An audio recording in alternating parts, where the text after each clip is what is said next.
Gracias a Dios, estamos asegurados en las razones de nuestra fe. Gracias a Dios por su palabra, entonces.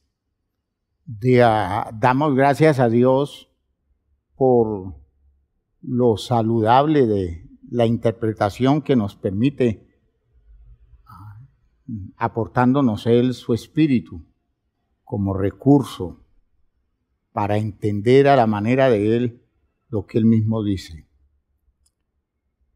Y a la luz de todo eso construimos nuestras actividades espirituales para hacer énfasis en los procesos de crianza, de educación, de formación espiritual a los que nos sometemos como iglesia, hacer énfasis en todas aquellas cosas que necesitamos manejar adecuadamente, dando entonces honor a la claridad de razones que Dios nos da y que nos permite en la iglesia actuar consecuente con lo que Dios quiere. Así que en esta reunión para la familia estamos gozosos, que nos encontramos para disfrutarnos, nos encontramos para alabar a Dios con entusiasmo y nos encontramos para recibir de Él razones válidas con las que construimos la vida nuestra y la vida de los nuestros, especialmente nuestros hijos. Vamos a orar, a pedirle al Señor que nos ayude, a pedirle al Señor que nos guíe en este tiempo de reflexión, en este tiempo de estudio, y que nos dé la oportunidad de asimilar cosas que necesitamos poner en práctica con urgencia para mejorar el futuro de nuestros hijos, darles una mucha mejor oportunidad en la vida con los recursos que vienen de Él.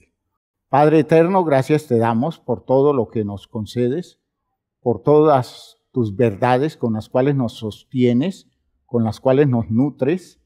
Gracias por esta reunión, porque en ella estás actuando y nos estás aportando el conocimiento tuyo que requerimos para desarrollar válidamente nuestra vida. Te doy gracias, Señor, por la congregación que se ha hecho en el día de hoy, por la disposición de todos los hermanos a recibir la formación tuya, por el orden de las ideas que nos permites compartir. En el nombre glorioso de Jesús el Señor, gracias, Padre Santo.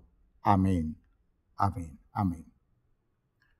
Bien, mis hermanos, vamos a aprovechar unos minutos. Vamos a cantar una canción muy conocida por nosotros, muy oportuna.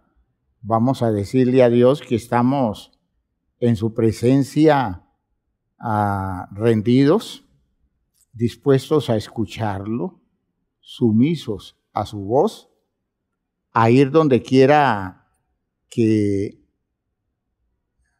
Él vaya a hacer su voluntad y poder nosotros todo el tiempo estar dispuestos delante de Él. Cantemos para luego continuar con nuestra reunión de estudio.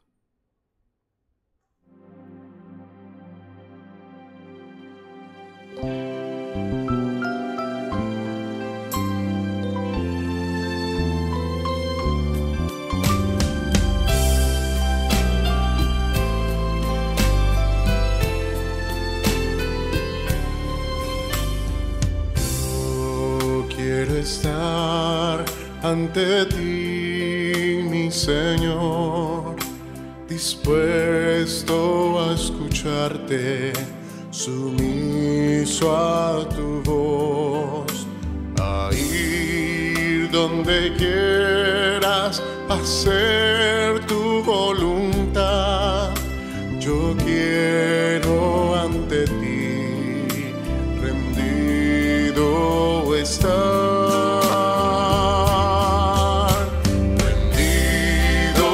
Rendido estoy ante ti.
yo te puedo ofrecer.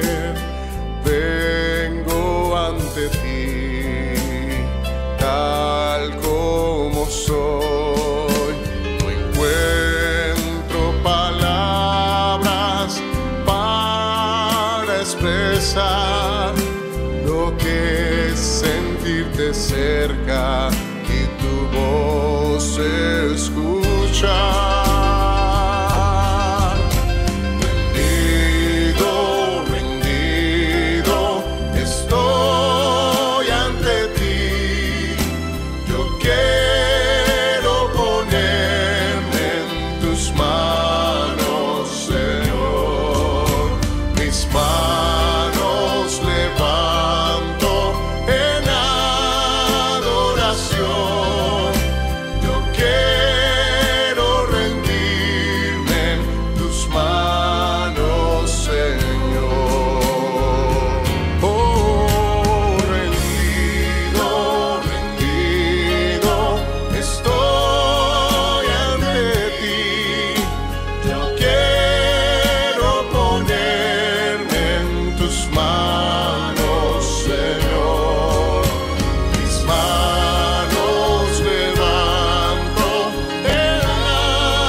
Decíamos en nuestra reunión anterior que la finalidad de la autoridad era el servicio, que nosotros recibimos autorización de parte de Dios para servir, que por tanto, si hablamos de la autoridad de los padres, estamos diciendo que Dios autoriza a los padres para servir a sus hijos, ¿ya? Y servirlos es criarlos, servirlos es educarlos, servirlos es cuidarlos, servirlos en muchas ocasiones es ponerles límites, es amonestarlos, es corregirlos, es darle, es entregarle nuestro afecto, es entregarle nuestras energías para cuidarlos y protegerlos, es conducirlos a la salvación eterna. Fíjense ustedes que tenemos autoridad para hacer esas cosas. No tenemos autoridad para abusar. No tenemos, en ninguna parte hay un documento que diga que Dios nos autoriza a agredir, a maltratar, a humillar, a ofender la dignidad de nuestros hijos. Hay que entender que todas esas cosas las hacemos nosotros a título personal, a gusto nuestro, sin haber buscado de Dios la orientación para darle un ajuste a nuestra responsabilidad frente a los hijos. Cuando un padre de familia abusa de la autorización que Dios le ha dado y maltrata a su hijo, dice corregirlo, pero no lo corrige, sino que lo maltrata. Cuando un padre hace eso, ese padre de familia se convierte en reo de juicio delante de Dios. Y tiene que darle cuenta a Dios de su manejo, de su actitud. Por tanto, hacernos responsables de nuestros hijos no es una cosa de poder y derecho natural que nosotros, digamos, que nosotros adquirimos, porque ese es el argumento que manejamos. Yo soy su papá. Ese es mi derecho natural. No existen derechos naturales. Existen autoridades delegadas. Y toda delegación de autoridad viene de Dios.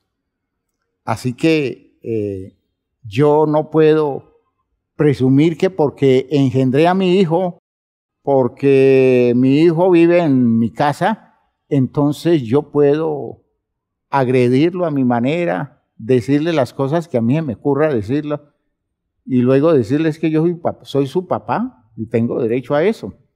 No, nadie tiene derecho a eso, porque nosotros tenemos una autoridad limitada, sustentada en el programa de Dios, con la finalidad de servir.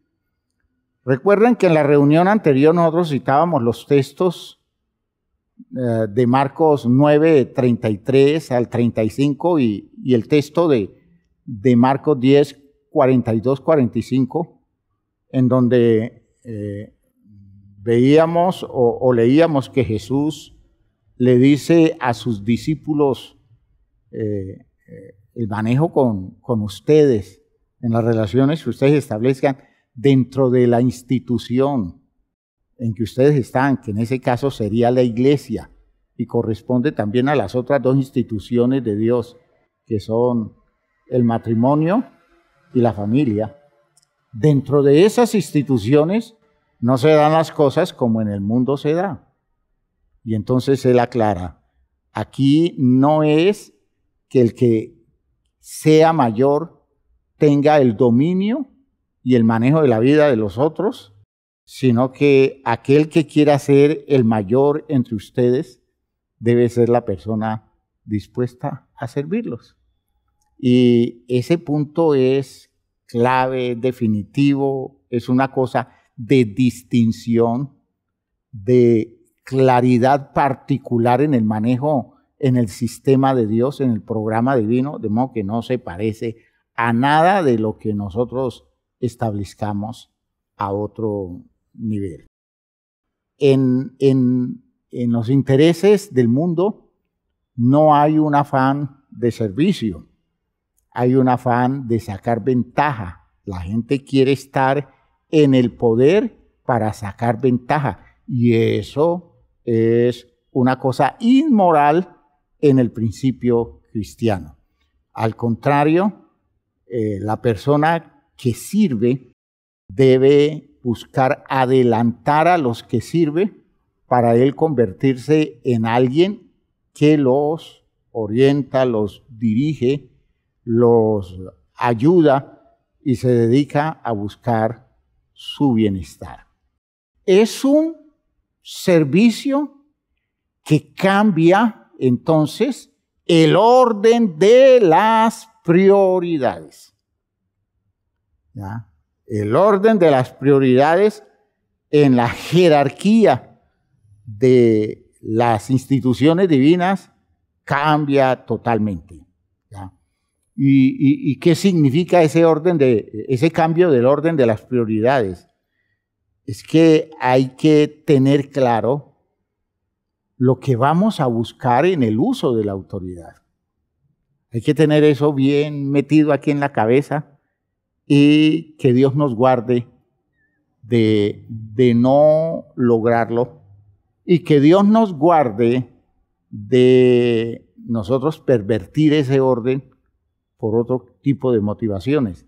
Uno entiende que por ignorancia muchas cosas se han hecho, pero ahora que está llegando la claridad, es justo que hagamos ese replanteamiento, un replanteamiento definitivo. Ahora, eso no importa la edad que tengan los hijos. En primer lugar, recuerden que no importa qué tan grandes o viejos sean los hijos los padres siempre tienen autoridad sobre los hijos. Eso es una condición que nunca se pierde en términos de la vida del hombre aquí en la tierra. ¿Ya? Mientras estemos aquí, no se pierde. Y eso entonces significa que no importa que mi hijo sea una persona mayor, mi deber con mi hijo es siempre buscar el bien de él. Ahora, ya cuando mi hijo es capaz de corresponderme, de modo que al bien que yo busco para él, él me corresponde buscando el bien para la vida mía, eso quiere decir que la crianza y la educación que yo he logrado a través del uso de la autoridad que Dios me ha dado, está rindiendo fruto. ¿Ya? Está rindiendo fruto y eso indica que ese trabajo se hizo bien hecho, que felizmente ese trabajo se realizó con resultados muy positivos. Entonces, las prioridades definidas alrededor de este servicio es, en primer lugar, la persona que está en autoridad, para esa persona, lo primero es el bienestar del que está bajo su autoridad. Es decir, lo que debe estar buscando todo el tiempo una persona que ejerce autoridad sobre otro, todo el tiempo lo que debe estar buscando es el bienestar de esa persona. Nada debe hacer porque al que tiene autoridad le parece, o el que tiene autoridad se siente afectado en su amor propio o en su orgullo. Nada de eso debe mover las acciones relacionales en el ejercicio de la autoridad.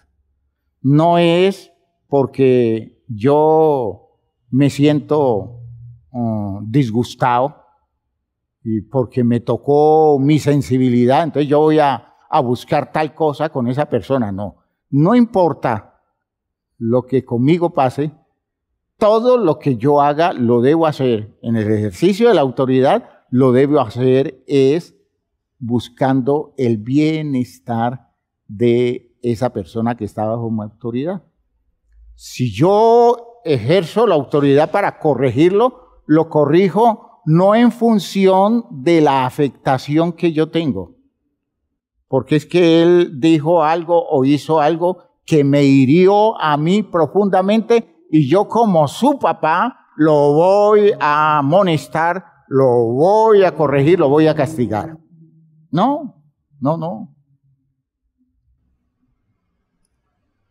Si lo que voy a buscar, en primer lugar, no es el bienestar de la persona, yo debo inhibirme, yo debo, por todos los medios, evitar hacer algo, porque voy a hacer algo inapropiado. ¿Ya? Eso es lo que le hemos dicho muchas veces a los papás cuando hacen corrección a sus hijos, cuando los corrigen, cuando los castigan.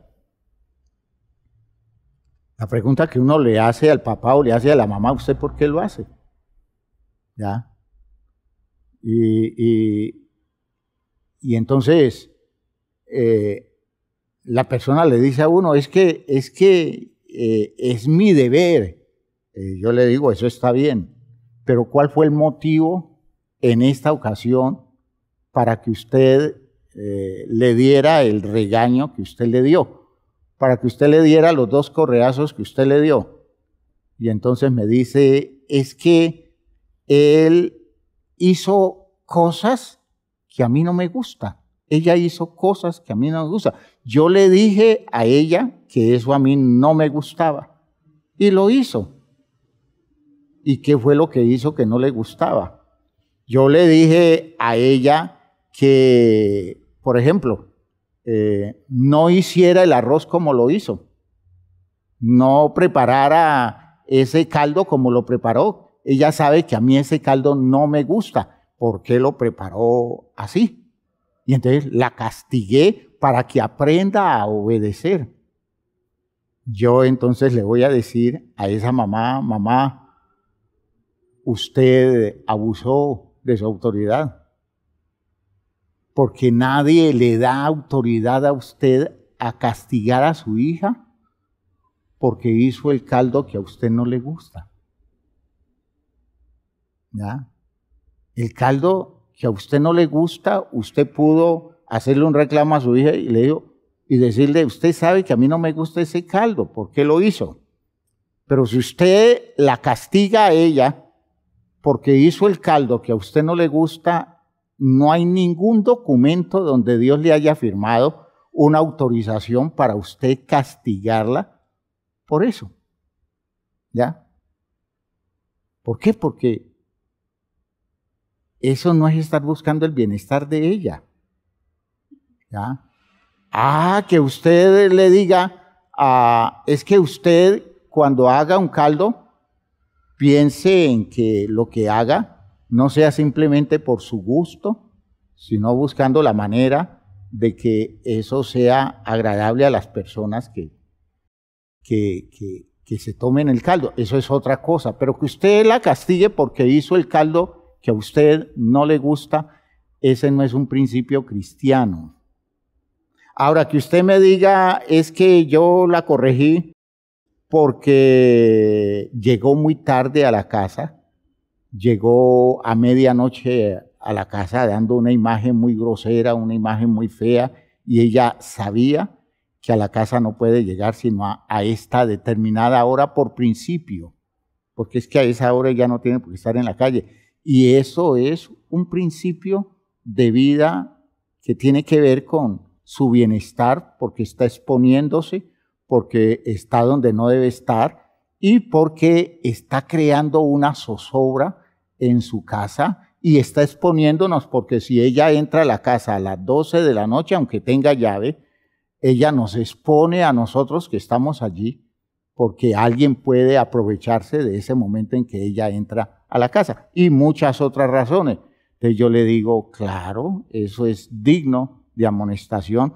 ¿Por qué? Porque usted debe buscar por todos los medios el bienestar de ella, y una de las cosas que ella no debe hacer es exponerse y es crear un ambiente donde el propio bienestar de ella se afecte porque está exponiendo a los de su casa. Fíjense ustedes que son cosas, estoy colocando ejemplos sueltos, pero son cosas que tienen que ver con la prioridad. La prioridad es el bienestar de la otra persona o el bienestar de las otras personas. El bienestar colectivo, el bienestar comunitario, que la otra persona que estoy criando, que estoy educando, debe priorizarlo. Y parte de su desarrollo saludable está en que aprenda a valorar el bienestar de las otras personas. De modo que para su propio bienestar debo corregirlo todas las veces que esa persona subvalore digamos, el lugar de dignidad que tienen los demás.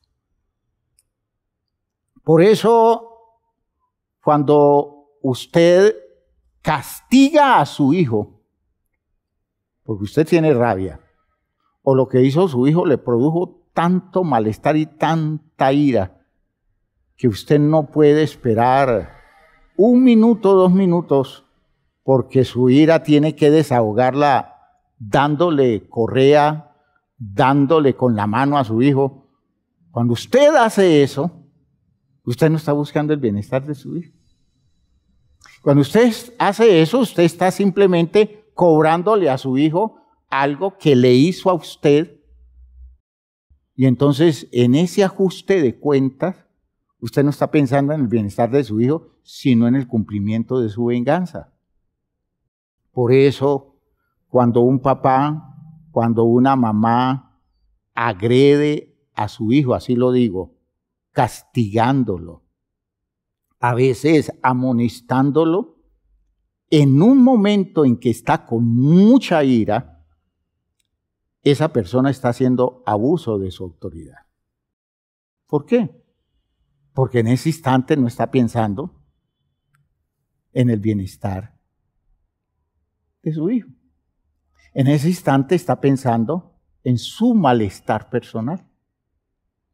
Y para poder tener autorización de Dios para corregir al hijo, que incluye un castigo, para poder hacer uso de eso, esa persona debe primero resolver su malestar, resolver su ira o quitar del frente su malestar y su ira y pensar solo en el bienestar de su hijo, de modo que toda corrección sea proporcional a la necesidad de encontrar fruto positivo en aquello que se está buscando como bienestar para el hijo. No en cobrarle aquello que usted siente que corresponde a su ofensa, de modo que si usted está muy bravo, más duro le da.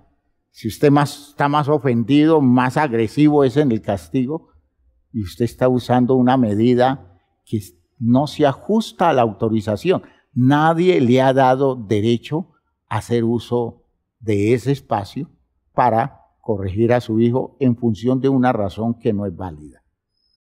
¿Ya? Puede ser que la razón de fondo lo sea, y solo usted le da validez a la razón cuando usted resuelve lo suyo.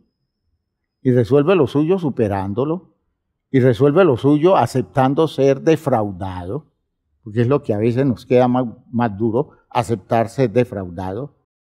Y usted resuelve lo suyo cuando usted es capaz de pasar por encima de la afectación que usted tiene y comienza a hacer ese trabajo de orden espiritual, pensando en que el hijo suyo en ese instante necesita corregir, replantear, reordenar cosas de su vida que usted le quiere, digámoslo así, colocar al frente, llevándolo a tomar una medida de corrección y como desviando la atención de la situación que tiene que ver con la afectación suya. Que si usted está afectado, entonces usted tiene que resolver eso con Dios, resolver eso dentro de usted y no en un plan de reclamo a su hijo, dejándole ver su aceptación. Si le hace un reclamo, es dejándole ver la condición equivocada, la actitud distorsionada, el manejo irresponsable o el irrespeto al orden jerárquico que la persona está haciendo, no pensando que el irrespeto lo personaliza en usted, sino que el irrespeto es contra la estructura jerárquica establecida. Espero que esto me lo estén entendiendo muy bien, porque esto es clave en los procesos de crianza. ¿Ya? Nosotros no debemos nunca personalizar en la crianza nada de lo que tenga que ver con las actitudes de nuestros hijos, tocándonos nuestro amor propio, nuestro orgullo, nuestro sentimiento de padre afectado, ¿ya? Y cuanto más solventes, cuanto más maduros seamos en ese tipo de condiciones, les aseguro que mejores resultados tendremos de crianza y tendremos acciones más objetivas, tendremos actitudes mucho más objetivas en relación con nuestros hijos y eso como consecuencia va a dar un resultado muy edificante para la vida de ellos.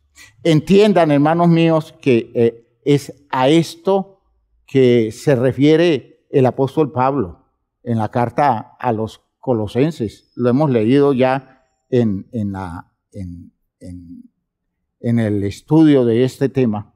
En la carta a los Colosenses, el apóstol Pablo le dice a los padres, le dice, padres, no exasperéis a vuestros hijos, para que no se desaliente. Es decir, no los estén afectando en razón a rasgos de personalidad de ustedes como padres, que no consultan la necesidad real de sus hijos, la necesidad de recibir una crianza con disposición de servicio suyo. ¿Ya? Hay padres que dejan ver sus rasgos de personalidad deformada y todo lo que dicen es que yo lo estoy haciendo es por su bien.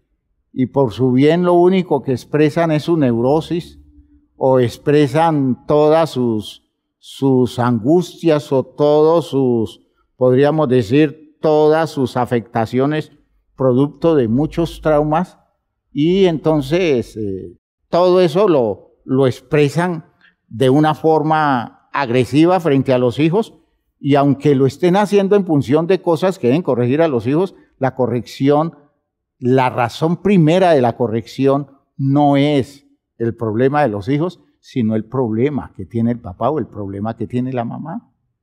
Y entonces allí termina abusando de un territorio que Dios les ha dado. Por tanto, uno para actuar como padre, ejercer la autoridad de padre de familia, uno debe trabajarse su vida muy seriamente. Primero, porque es que uno no debe repetir los errores de los padres con uno, ¿ya? Y entonces, si venimos traumatizados por las acciones de nuestros padres y venimos heridos por ellos, y que querramos nosotros expresar nuestras heridas en relación con nuestros hijos, eso es lo más inmoral que puede existir.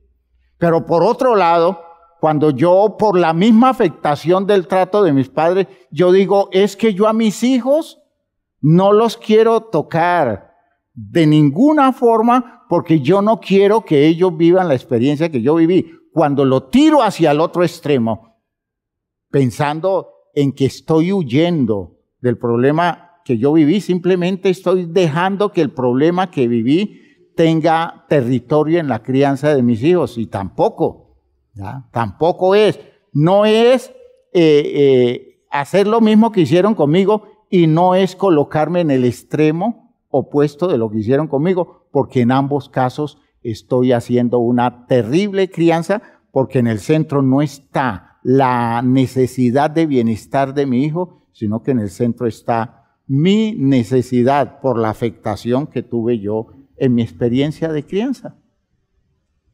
A veces los hijos le dicen a los papás, papá, mamá,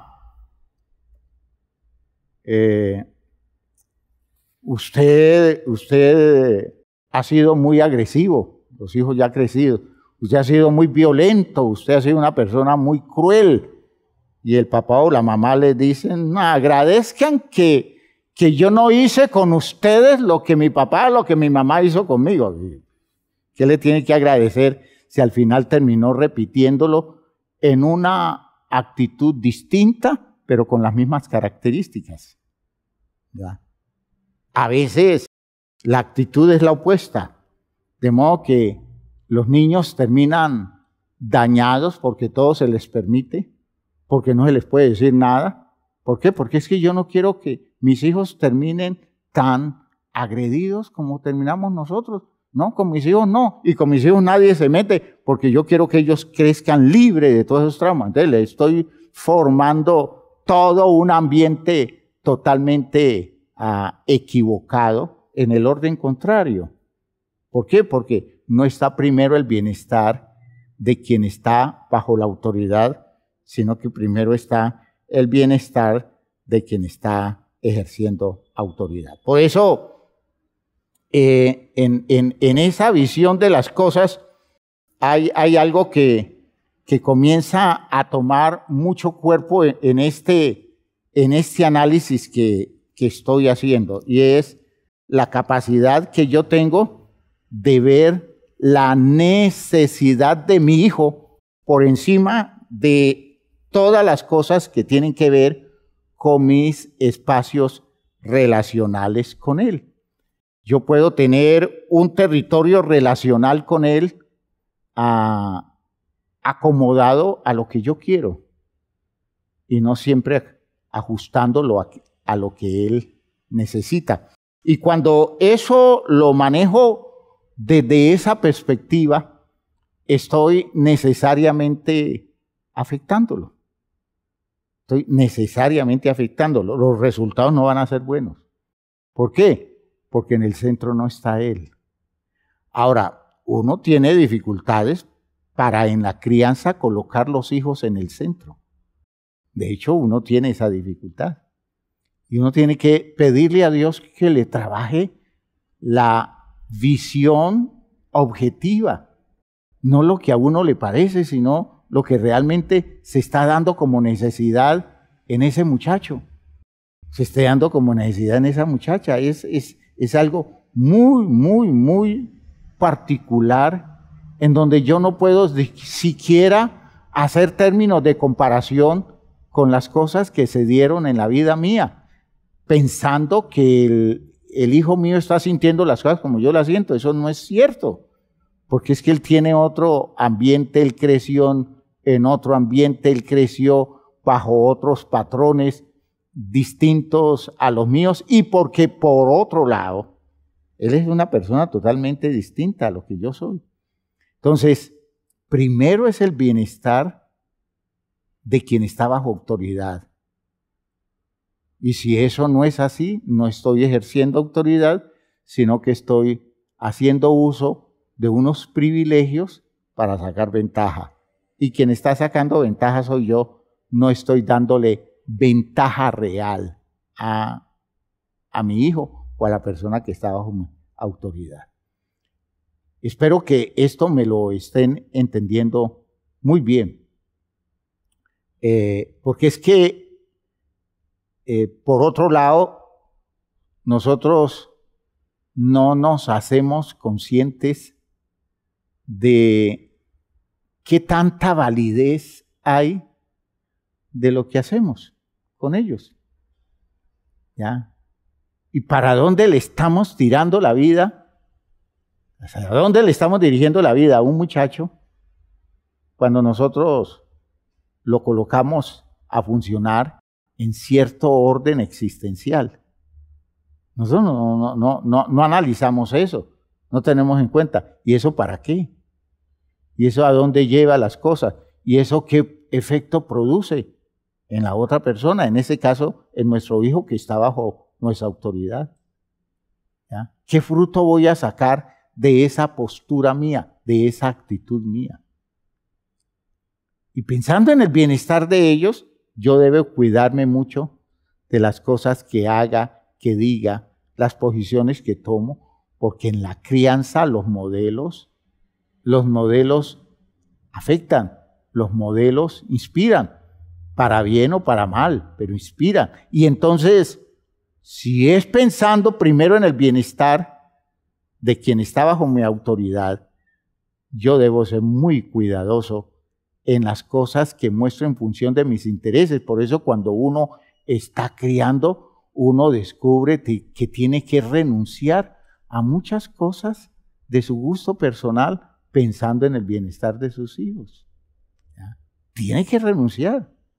Y tiene que renunciar a veces muy temprano. ¿Ya? Porque son modelos equivocados, estructuras equivocadas. Si soy una persona, voy a colocar el ejemplo de una persona en el mundo, soy una persona fumadora, yo debiera, pensando en mi hijo, renunciar al cigarrillo antes de que mi hijo nazca, ¿ya? O renunciar en el momento en que mi hijo nazca para que mi hijo no reciba un modelo tan negativo como ese en relación con su vida. Debo aprender a hablar delante de él. Debo aprender a decir las cosas pertinentes.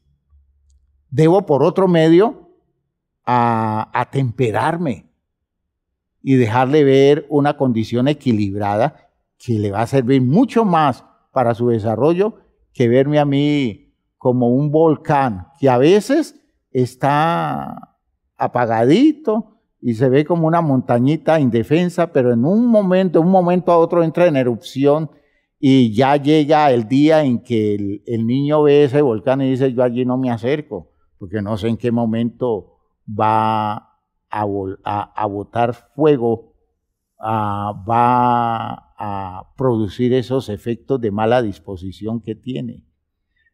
Es el bienestar de ellos, siempre es el bienestar de ellos. Primero es la vida de quien es servido. ¿Ven? Primero es la vida de quien es servido, no la vida del que sirve. No es la comodidad del que sirve. ¿Por qué? Porque el trabajo de autorización, la condición autorizada, me la concede el Señor dentro de ciertos territorios definidos, ¿ya? Territorios que están centrados en unos espacios de posibilidades y estoy buscando cosas en concreto. Eso es algo que debiéramos estudiar con mucho cuidado. De fondo, ¿qué es lo que estamos buscando? ¿Hacia dónde estamos queriendo que se conduzca la formación del carácter y la personalidad de nuestros hijos? Eso quiere decir que debemos ejercer nuestra autoridad sobre él o sobre ella para que las cosas vayan dando el fruto de ir produciendo ese impacto, que es un impacto de bienestar para las condiciones de nuestros hijos. La autoridad tiene el propósito de que el más fuerte proteja al débil. ¿Ve? La autoridad tiene ese propósito. El más fuerte debe proteger al débil. ¿Y quién es el débil? El que está bajo autoridad. Porque en este caso no es ni fortaleza física, ¿ya? En este caso no es el más fuerte en cuestión de alguna posibilidad, sino el débil en función del manejo de la autoridad. Siempre el más fuerte debe proteger al débil y eso es un trabajo que tiene que ver con la autoridad. No es el más fuerte aprovechándose del débil, que es lo que comúnmente uno ve. Uno lo ve hasta en los niños, ¿no? El niño grande, el grandulón, el matón de la clase, somete a todos les quita, a todos les impone su dominio, a todos los amenaza. Su fortaleza es para sacarle provecho a los demás, por tanto es una persona no apta para ejercer autoridad. Eso es lo que uno descubre en el manejo de las estructuras sociales, estructuras políticas, el manejo de las entidades del Estado, ¿ya? La gente con poca disposición de servicio, haciendo uso de la autoridad para afectar superioridad y desde esa superioridad hacer un manejo sobre la vida de la gente. ¡Qué miedo uno estar frente a una autoridad que todo lo que está haciendo es demostrar que él o ella es quien tiene el poder, porque se confunde autoridad con poder. Y esto no es de poder, esto es de oportunidad de servir, ¿ya? El poder lo da Dios como un derecho para servir, no como un derecho para servirse, para aprovecharse, ¿ya? Entiendan digamos así, la fuerza de esta demanda. Entiéndanla, por favor. Esto es cosa que exige que nosotros nos hagamos trabajos serios en relación con la vida, pero bien serios. Que nosotros hagamos disposiciones bien ubicadas, bien dispuestas en relación con todo aquello que trabajemos en el manejo de la autoridad que Dios a nosotros nos ha dado. En este caso, especial con los hijos. En la autoridad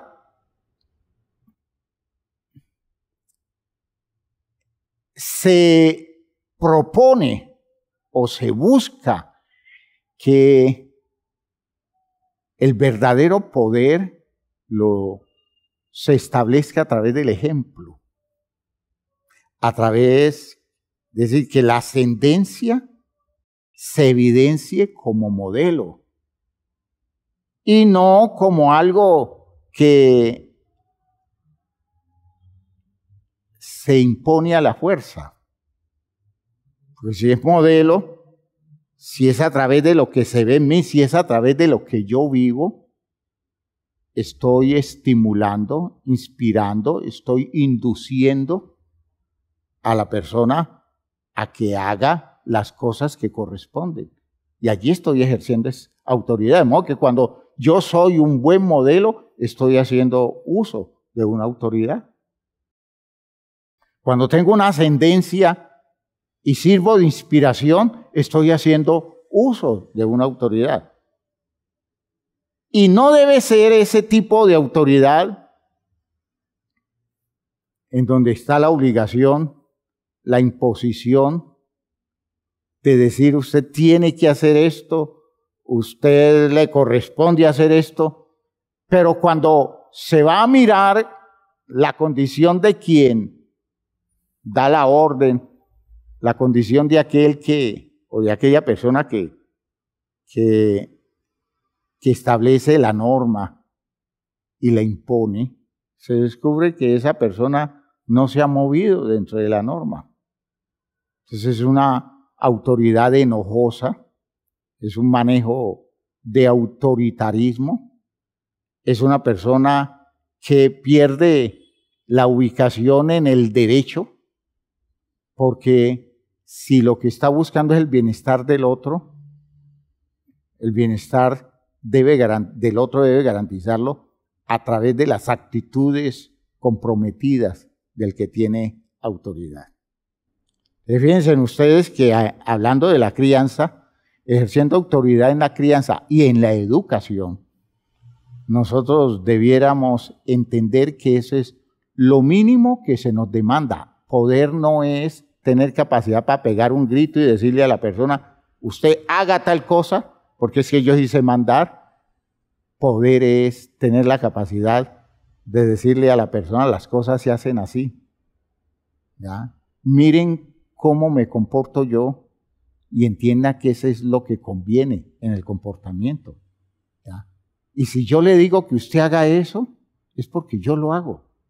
Yo no le estoy diciendo que haga algo que no corresponde a aquello con lo cual yo estoy comprometido. Y si yo soy capaz de hacerlo, se lo digo a usted, porque usted también va a ser capaz de hacerlo. Fíjense ustedes que cambia totalmente el programa. ¿Ya? Estamos dando un reordenamiento de las cosas porque vamos a cambiar ese patrón establecido donde la imposición, donde digamos la obligación, donde la regla, la norma se establece por la ascendencia del otro que se impone a la fuerza, ¿ya? Y si en algún momento, por el bien de todos, se debe imponer algo a la fuerza, nada de lo que se imponga, si es necesario hacerlo, se debe hacer sin primero mostrar que uno está comprometido con lo que quiere imponer. Lo ideal es que no haya que imponerlo, lo ideal es que las cosas se den mostrando modelos tempraneros para que la persona tenga en qué inspirarse y se le puede ir dando cauce a procesos de crecimiento válidos. A veces hay necesidad de imponer normas en condiciones de límites, pero esas normas que se imponen en condiciones de límites deben ser normas por las cuales quien las impone ha aprendido a conducirse, asumiéndolas y respetándolas. Y eso le da el poder, eso le da la autoridad a los ojos de aquellos sobre quienes está ejerciendo autoridad. Entiendan que esto es una cosa donde Dios simplemente quiere llevarnos a vivir bajo el estímulo de algo maravilloso que se llama la sana imitación. El principio de la sana imitación. A eso le quiero dedicar un tiempo especial porque eso es un principio bíblico importantísimo y que desde el punto de vista científico tiene mucha validez. Nosotros los seres humanos aprendemos mucho más imitando lo que vemos y moviéndonos bajo el estímulo de ejemplos y de modelos, porque nos queda más fácil repetir lo que ellos han hecho. Nos queda mucho más fácil que simplemente que nos estén cantaleteando, nos estén discursando, sin que las personas que lo están haciendo lo estén confirmando con su propia vida. Porque buena es la cantaleta, pero basada en el compromiso de quien cantaletea. De modo que las personas que escuchan la cantaleta entiendan que esa persona les está hablando de lo que está viviendo. Esa persona no les está hablando de lo que espera que ellos hagan sin que él o ella misma se vea comprometido. Entonces, al final, lo que se impone es el modelo, lo que se impone es el ejemplo. Y quiero mostrarles que aún la estructura mental nuestra está tocada neuronalmente para ser personas que copiemos bien, personas que sigamos bien el modelo que nos muestran. Así que el poder está en el ejemplo. Y el ejemplo tiene la capacidad de inducir. Es una presión a lo positivo, es una presión amorosa, ¿ya? Eso es lo que nosotros encontramos en la enseñanza de Jesús. En la práctica de Jesús encontramos eso. Y por eso el apóstol Pablo continuamente está expresando nuestra necesidad de imitación. Sean imitadores de Dios como hijos amados. Es decir, necesitamos aprender a seguir el modelo que Dios nos muestra.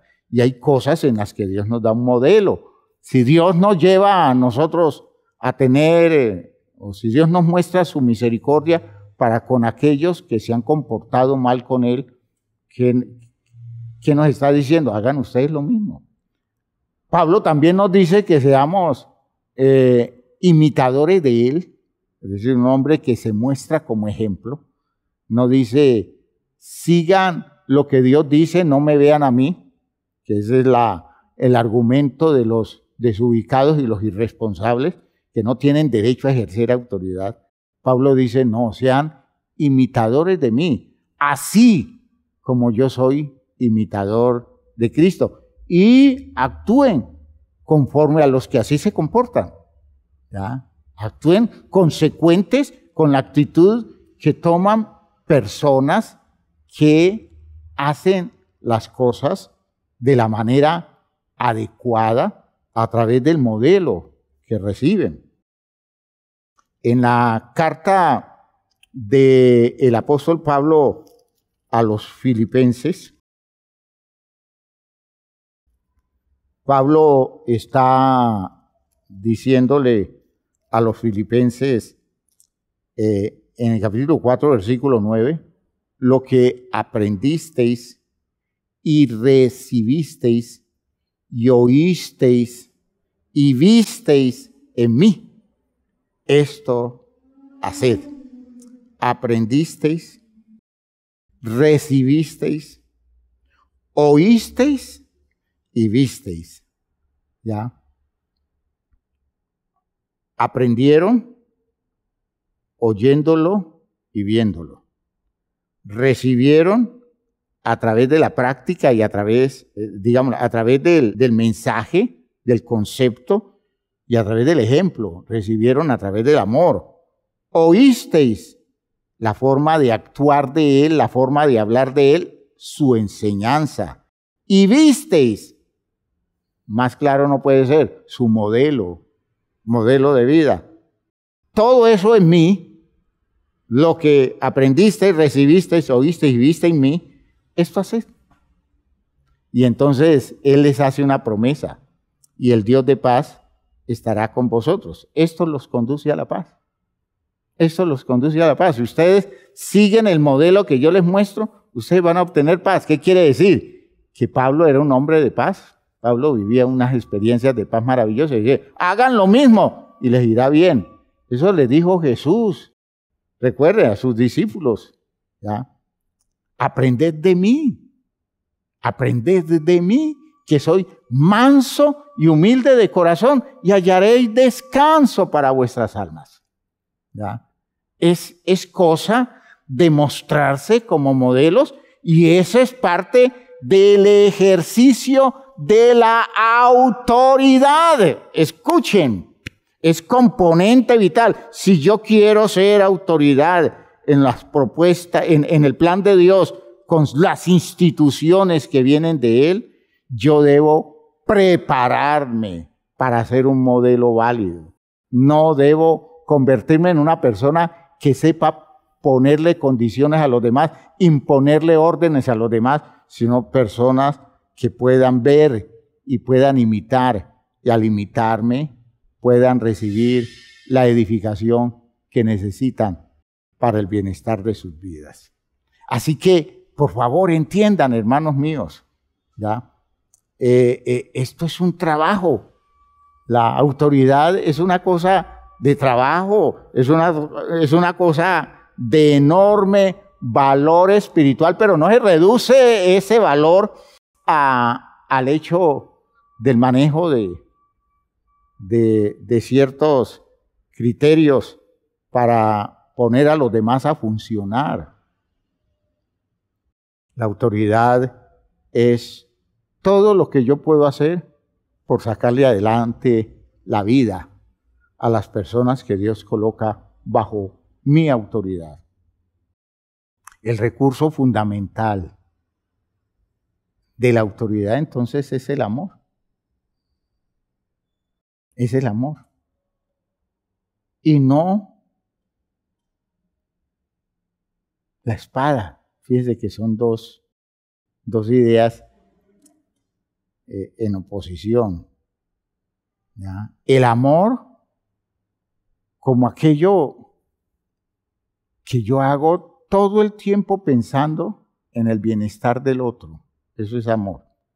Cuando ustedes me hablan de amor como una cosa de sentimientos, eso no es amor. Ese es el cuento del amor del mundo. Pero el amor según Dios es esa capacidad que yo tengo de hacerlo todo buscando el bienestar del otro. Ese es el servicio que se me pide en autoridad. O sea que el amor es el elemento clave para el ejercicio de la autoridad y no la espada, es decir, no es el castigo, no es la agresión, no es la violencia, no es el sacudón que le doy a la vida del otro, no es decirle, mostrarle al otro quién es el que manda, no es tener la oportunidad para cobrarle al otro lo que a mí me han hecho, no es tampoco la oportunidad de dejarle ver al otro que él no puede estar por encima de mí y se lo voy a demostrar a través de la imposición de mis normas. Eso uno lo ve en las empresas, uno lo ve a veces en los mismos hogares, ese manejo donde la persona lo que genera es miedo, lo que genera es angustia de los que están subordinados bajo su autoridad. Eso no sirve, ese no es el programa de Dios. Para eso Dios no le da autoridad a nadie. El programa de Dios está centrado exclusivamente en el hecho de que todo lo que se haga, el otro tenga el bienestar total, el bienestar absoluto para su vida.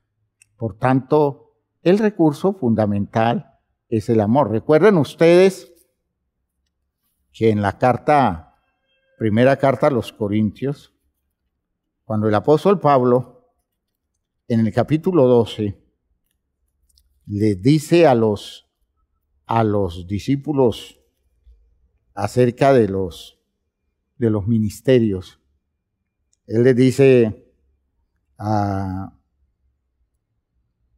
ustedes, ya esto lo mencionamos en otra ocasión, ustedes son miembros los unos de los otros, ustedes deben servirse los unos a los otros.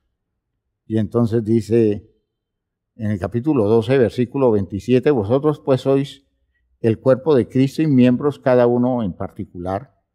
Y a unos puso Dios en la iglesia, primeramente apóstoles, recuerda, luego profetas, tercero maestros, luego los que hacen milagros, después los que sanan, los que ayudan, los que administran, los que tienen don de lenguas.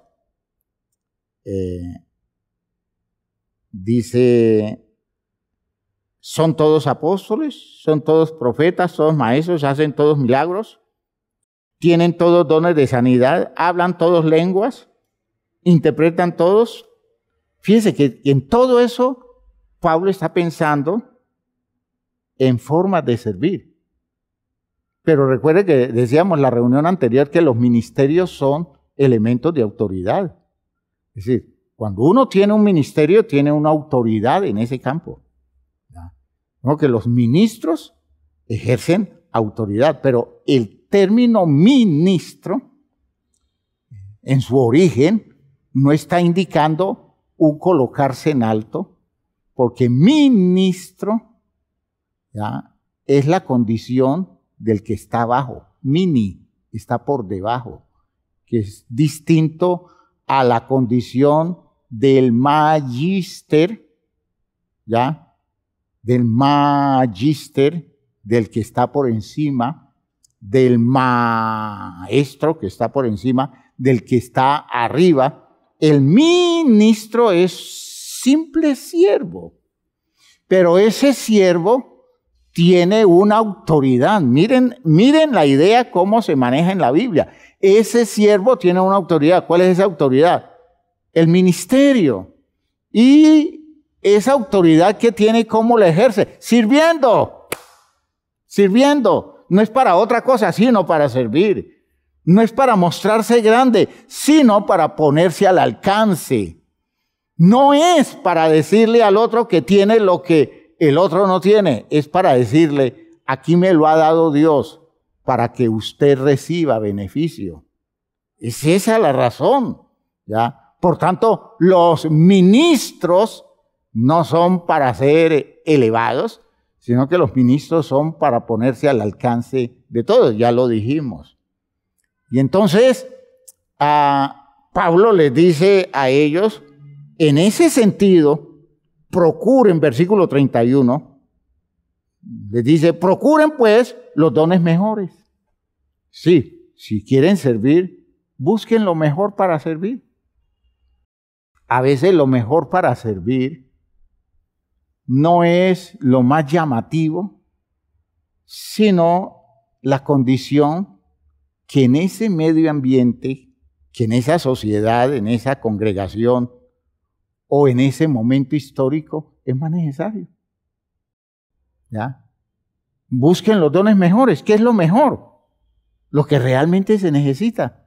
Hay cosas que en determinadas situaciones de la vida, hay cosas que en determinados momentos históricos son cosas que no se necesitan.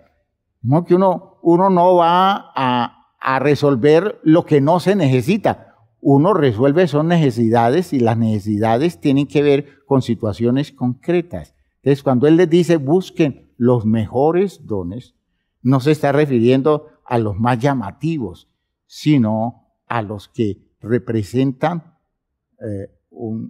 digámoslo así, los que tienen que ver con la necesidad que hay en el momento de la comunidad. ¿Ya? A veces, hermanos, uno en la iglesia descubre eso. Hay necesidad de ciertas cosas, de ciertas áreas de servicio. de copar esas áreas de servicio.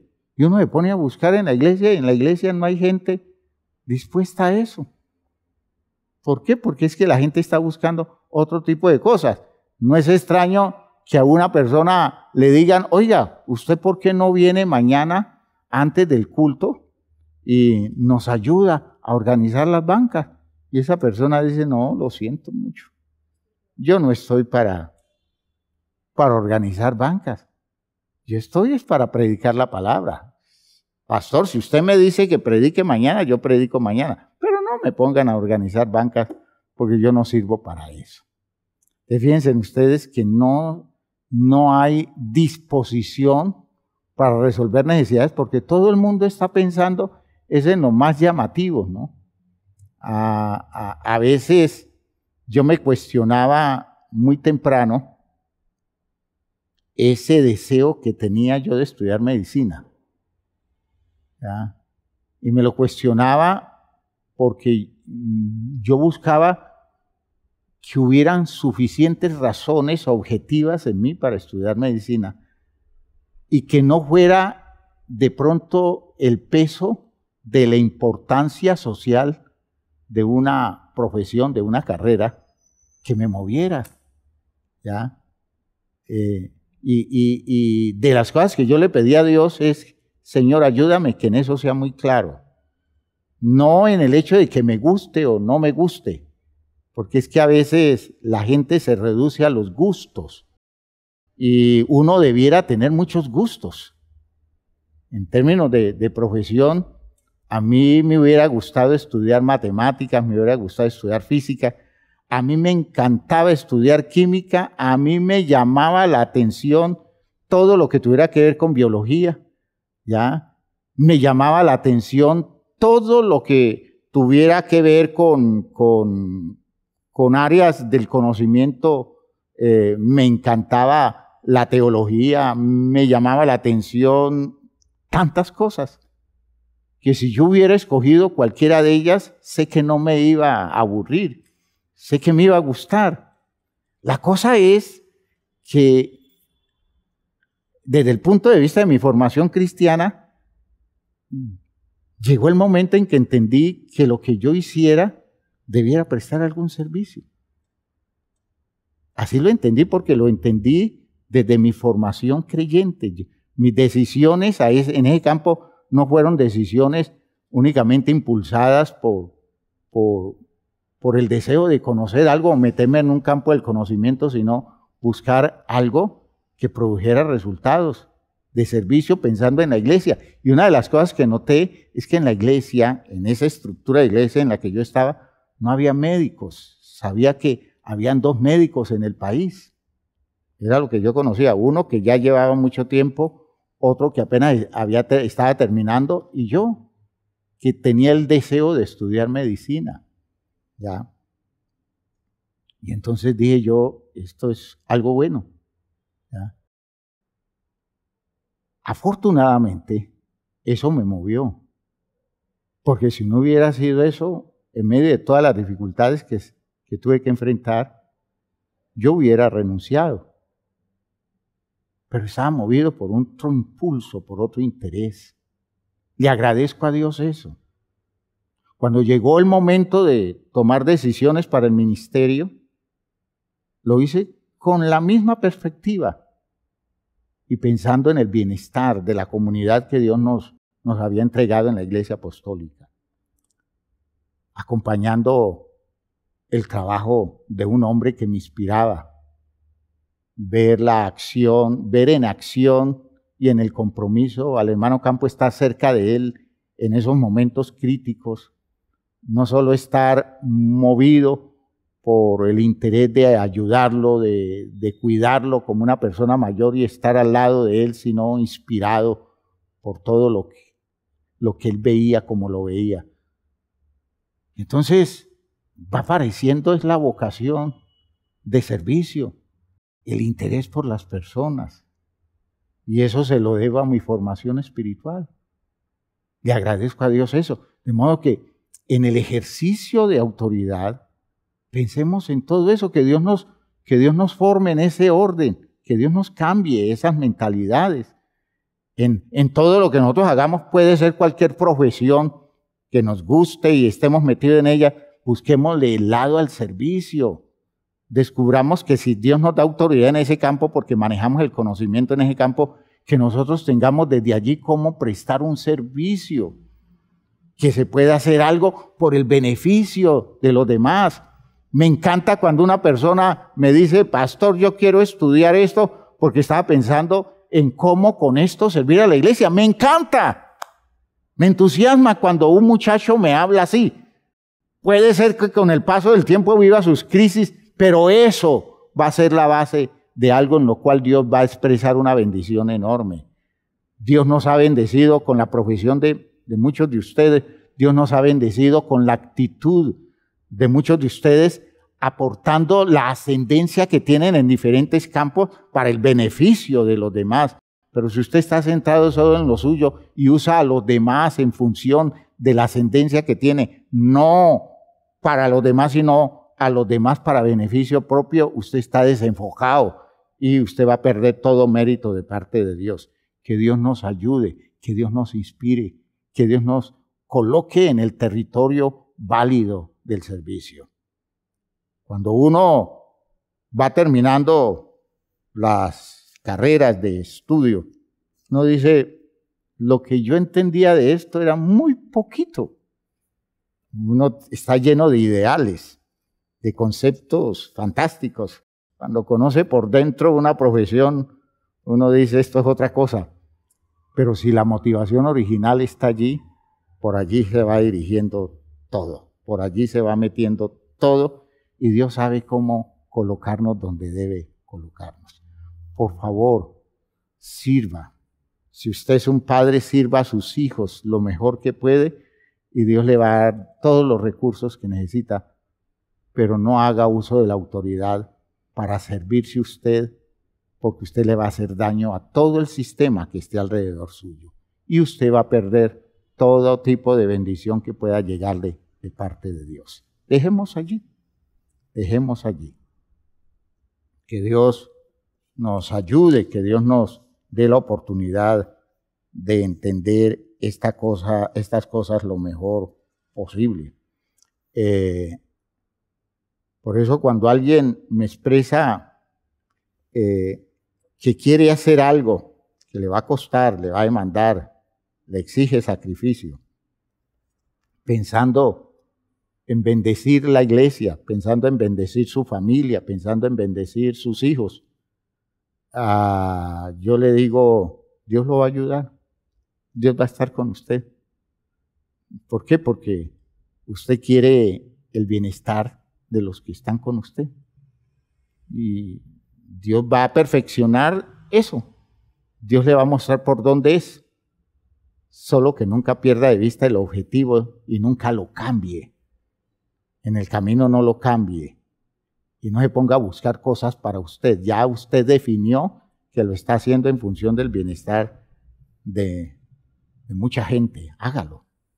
Y verá que Dios no solo le dará la oportunidad de lograrlo, sino que le dará mucho más para que sea una auténtica bendición. Y en eso le va a dar autoridad. Y haga ejercicio de esa autoridad para el bien de todos. Oremos entonces. Oremos, que Dios nos ayude. Padre eterno, gracias por esto que nos has concedido, por esto que nos has permitido entender hoy, por esta visión de las cosas con las cuales tú nos estás guiando y nos estás orientando. Gracias, Señor, porque sé que esto va a edificarnos. Esto nos va a cambiar muchos enfoques, muchos manejos que tenemos, Señor. Esto nos va a ayudar a buscar de ti recursos, porque necesitamos cambiar el orden de muchos programas existenciales que tenemos desenfocados, desconociendo lo que realmente debiéramos estar trabajando en función de la autoridad que nos concedes. Bendícenos entonces con la sabiduría que necesitamos. Bendícenos, Señor, con la disciplina. Ayúdanos, Señor, a trabajarnos fuerte para nunca desenfocarnos y que nos perdamos la oportunidad de hacer el trabajo de beneficio por los demás que tú estás esperando de nosotros. En el nombre glorioso de Jesucristo, Señor, te lo pedimos. Amén. Amén. Dios les bendiga, mis hermanos. Qué bueno, pero qué bueno es que esto lo hayamos asimilado bien y que Dios nos dé la oportunidad de ponerlo en práctica. Dios les bendiga.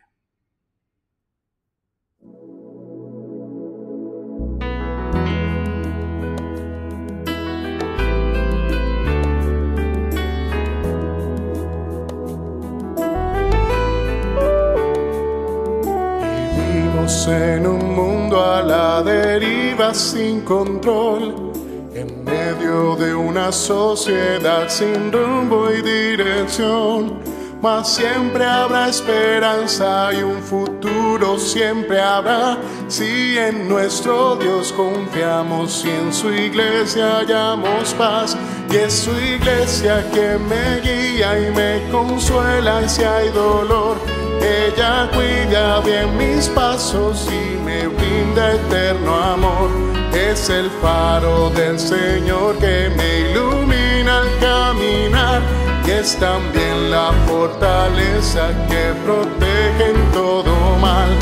Es verdad, es paz, es vida y siempre busca el bienestar de cualquiera que permita a Dios hacer su voluntad. En su amparo es que yo crezco, pues a ella pertenezco. Gracias Dios, pues sé que en tu infinito amor me has brindado con tu iglesia salvación.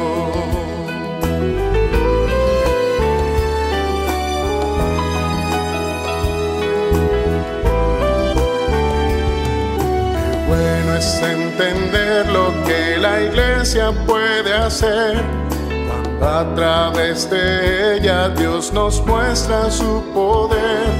Y es tiempo de que todos seamos focos de su amor, para ser en nuestro mundo parte de la solución. Y es su iglesia que me guía y me consuela si hay dolor. Ella cuida bien mis pasos y me brinda eterno amor. Es el faro del Señor que me ilumina al caminar, y es también la fortaleza que protege en todo mal. Es verdad, es paz, es vida y siempre busca el bienestar de cualquiera que permita a Dios hacer su voluntad. En su amparo es que yo crezco, pues a ella pertenezco. Gracias Dios, pues sé que en tu infinito amor me has brindado con tu iglesia salvación.